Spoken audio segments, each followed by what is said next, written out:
Praise the Lord. Hallelujah. We heard the book of Wisdom, chapter 18, verse 14.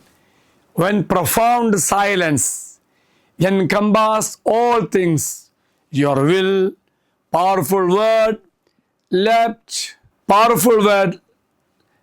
from your royal throne in heaven. We are the reflection of St. Vincent de Paul. Silence exists so that we might speak to God. And it is in silence that God communicates His grace to us.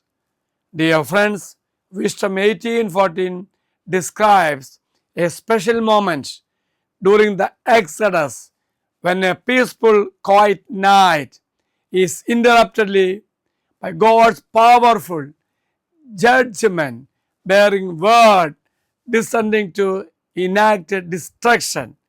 The verse highlights a calm before the storm, preparing the listener for God's swift and decisive action, and is also potentially applied to birth of Jesus during a similar night of silence.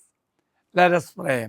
Heavenly Father, teach me to appreciate the value of silence in my life. Let me set aside a few silent moments each day for thinking about you and speaking with you. The Lord be with you. May Almighty God bless you, Father, Son, and the Holy Spirit. Amen. Have a great day to everybody.